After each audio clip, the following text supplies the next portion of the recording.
Saya lanjutkan untuk yang kedua, ini adalah kita menggunakan tes Friedman. Tadi kita menggunakan tes Cochrane. Kemudian ini ada namanya tes Friedman. Ini digunakan pada pengujian hipotesis komparatif K-sampel yang berpasangan. Jadi ini data yang kita amati adalah data ordinal. Kalau yang tadi itu kita menggunakan data nominal untuk tes Cochrane. Ini namanya panjangannya Friedman two-way ANOVA. Kita biasa panggil tes Friedman. Nah ini digunakan misalkan kita mengukur gaya kepemimpinan misalkan. Ada yang direktif, suportif, partisipatif. Nah ini bisa kita menggunakan tes Friedman ini untuk menguji adakah perbedaan dari gaya kepemimpinan ini terhadap efektivitas kerja pegawai. Nah, ini adalah rumus dari tes Friedman. Kita bisa menggunakan ini. Nanti kita langsung praktekkan saja. Contoh soal berikut. Nah, contohnya ini. Dilakukan penelitian untuk mengetahui pengaruh 3 gaya kepemimpinan terhadap efektivitas kerja pegawai. Nah, 3 gaya kepemimpinan itu adalah gaya kepemimpinan direktif. Itu yang satu. Kedua, sportif. 3, partisipatif. Kemudian penelitian dilakukan terhadap 3 kelompok kerja. Di sampelnya pakai 3 sampel, 3 kelompok sampel, di mana setiap kelompok terdiri dari 15 pegawai. Jadi keseluruhan adalah 45 responden. Nah, gaya kepemimpinan yang direktif diterapkan pada 15 pegawai pertama, seperti 15, partisipatif 15. Setelah sebulan, efektivitas kerja pegawai diukur dengan suatu instrumen yang terdiri dari 20 butir. Kemudian setiap butir digunakan pengamatan diberi skor 1 sampai 4. Nah, skor ini berarti sangat tidak efektif. Itu yang skor 1. Yang skor 2 tidak efektif, skor 3 efektif, dan skor 4 sangat efektif. Jadi untuk setiap orang akan mendapat skor tertingginya 80. Karena kita menggunakan 20 butir pertanyaan instrumen, 20 instrumen. Kemudian nilai tertingginya adalah 4, sehingga kalau nilai skor tertinggi adalah 80 dan skor terendah adalah 20.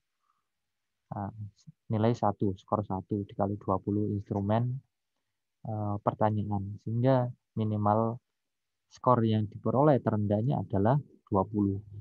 Nah, sehingga kita bisa menetapkan judul penelitian itu adalah pengaruh 3 gaya kepemimpinan terhadap efektivitas kinerja pegawai atau perbedaan 3 gaya kepemimpinan. Nah, variabel independennya adalah gaya kepemimpinan, variabel dependennya adalah efektivitas kerja. Karena gaya kepemimpinan itu hipotesisnya akan mempengaruhi efektivitas kerja pegawai. Kemudian selanjutnya rumusan masalah ini adalah 3 kelompok sampel masing-masing terdiri dari 15 orang. Ini sampelnya nih. Ini sampel. Maaf, bukan rumusan masalah. Ini sampelnya 3 kelompok ini masing-masing 15 orang. Hipotesisnya, ketika gaya kepemimpinan itu mempunyai pengaruh sama terhadap efektivitas kerja pegawai itu adalah H0. HA-nya, H1 atau HI itu ketika gaya kepemimpinan itu mempunyai pengaruh yang berbeda terhadap efektivitas kerja pegawai. Kriterianya, HA0 diterima bila C kuadrat hitung lebih kecil daripada C kuadrat tabel, sama seperti kriteria pengujian hipotesis tes Cochrane. Nah, kemudian ditolak bila C kuadrat hitungnya itu lebih besar atau sama dengan harga C kuadrat tabel. Nah, sehingga penyajian datanya ini adalah sebagai berikut. Ini adalah efektivitas kerja 3 kelompok pegawai. Nah, Ini data yang digunakan adalah data interval. Nah, bagaimana kalau data interval sedangkan kita ingin menguji Friedman? Nah, caranya ya data interval ini kita konversikan ke data bentuk data ordinal. Jadi ini data interval. Kalau intervalnya ini kelompok responden 1 nilainya sekian, ini data interval. Nah, kita bisa menggunakan Friedman dengan catatan data interval ini kita rubah dulu ke data ranking atau data ordinal atau bertingkat. Nah, ini maka skor seluruhnya ada 3 kelompok berupa data interval diubah ke data ordinal. Nah, coba kita amati di tabel 9.2 ini adalah data interval, 9.3 adalah data konversi dari data interval ini dikonversikan ke data ordinal. Nah, seperti ini. Misal saja, ada 3 nilai, yang mana rankingnya kita bisa menetapkan 70 ini akan misalkan nih, karena terendah, maka kita tetapkan nilainya 1. Kemudian 75 ini range kedua, ordinal tingkatan kedua. Dan 76 adalah tingkatan ketiga.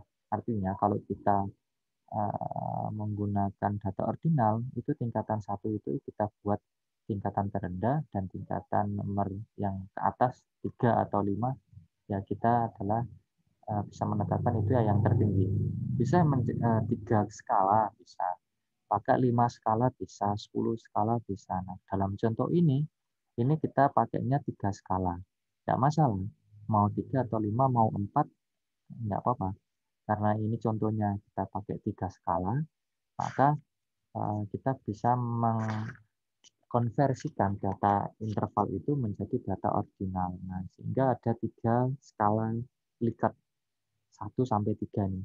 Kita bisa menetapkan yang pertama 76 ini kita kategorikan dia masuk di skala ketiga. Artinya semakin besar nilainya, 1 ini tidak efektif, misalkan 2 ini ya sedang gitu ya, cukup efektif. Yang nomor 3 ini efektif, misalkan sangat efektif gitu. Nah, sehingga kita bisa menyimpulkan bahwa atau mengkonversi dari data interval ini menjadi data ordinal ini. Nah, ini karena datanya interval. Misalkan datanya sudah ordinal ya sudah, nggak usah dirubah-rubah lagi. Nah, karena kita pakai Friedman ini, maka misalkan ini sudah datanya ini, ya sudah kita bisa menghitungnya jumlahnya tiap gaya. Ada 3 gaya kepemimpinan direktif itu jumlah totalnya berapa, suportif totalnya berapa, sama partisipatif totalnya berapa. Kita masuk ke perhitungan untuk pengujian. Rumusnya adalah seperti ini. Kita bisa mensubstitusikan data-data ini yang kita peroleh dari pengamatan atau wawancara ini kita masukkan ke rumus. 12 ini sudah rumus paten. Kita masukkan 12. NK, N adalah jumlah respondennya ini adalah 15. K-nya adalah jumlah kelompok sampelnya 1, 2, 3. NK kita masukkan 15 dikali 3 dalam kurung K3 plus 1.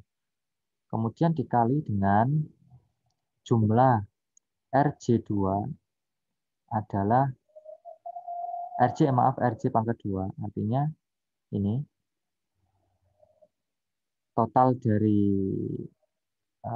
jumlah semua gaya.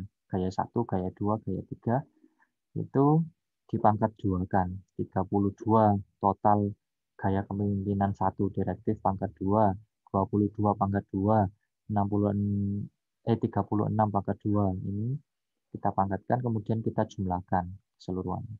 Dikurangi dengan 3 dikali N 15 dalam kurung K plus 1. K-nya adalah 3 plus 1. Kemudian kita hitung, ketemulah 3,93.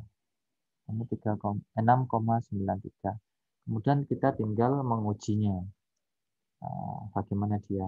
Kalau kita cek dari G kuadrat tabelnya, DK-nya derajat kebebasan atau DF-nya degree of freedom-nya adalah K-1. Karena K-nya tadi 3, 3 min 1 sama dengan 2, maka kesalahannya adalah 0,05, maka kita bisa menarik garis dari sini. Derajat kebebasannya 2, tarik ke kanan, ketemulah di arah kesalahan 5%, 5,991. 5,991. Ini 991. Maka bisa kita simpulkan bahwasanya nilai tadi C kuadrat hitungnya adalah 6,93. 6,93 lebih besar daripada 5,991. Artinya kalau C kuadrat hitungnya lebih besar daripada C kuadrat tabel, maka H0 ditolak dan HA diterima. Kalau H0 ditolak, maka terjadi adalah pengaruh yang signifikan, adanya perbedaan ya. Perbedaan yang signifikan antara tiga gaya ini. Seperti yang di awal kita bisa melihat bahwasanya ini. Ketika H0 ditolak, maka H-nya diterima, berarti ketiga gaya kepemimpinan itu mempunyai pengaruh yang berbeda terhadap efektivitas kerja pegawai. Nah ini. Sehingga sarannya adalah terapkan salah satu gaya kepemimpinan yang paling berpengaruh terhadap efektivitas kerja pegawai, yaitu gaya partisipatif. Gaya ini mempunyai jumlah nilai tertinggi. Nah ini. Kita bisa lihat dari tabel ini. Karena HA diterima, HA0-nya ditolak, maka terjadi perbedaan gaya kepemimpinan ini akan berpengaruh terhadap efektivitas kerja pegawai. Sehingga kalau dilihat dari totalnya ini, setiap gaya, yang terbesar adalah gaya partisipatif. Jadi sarannya, sebaiknya perusahaan itu menerapkan gaya partisipatif untuk meningkatkan efektivitas kerja pegawai. Nah, itu adalah saran dari penelitian ini. Nah, itu saja untuk pertemuan kali ini. Kita belajar terkait tes Cochrane dan tes Friedman. Jika ada yang ditanyakan, bisa tanya langsung saja di WA atau juga bisa di Elmu. Di WA pun kalau dirasa lebih praktik tanya jawab di WA juga nggak masalah. Demikian saya akhiri. Terima kasih. Wassalamualaikum warahmatullahi wabarakatuh.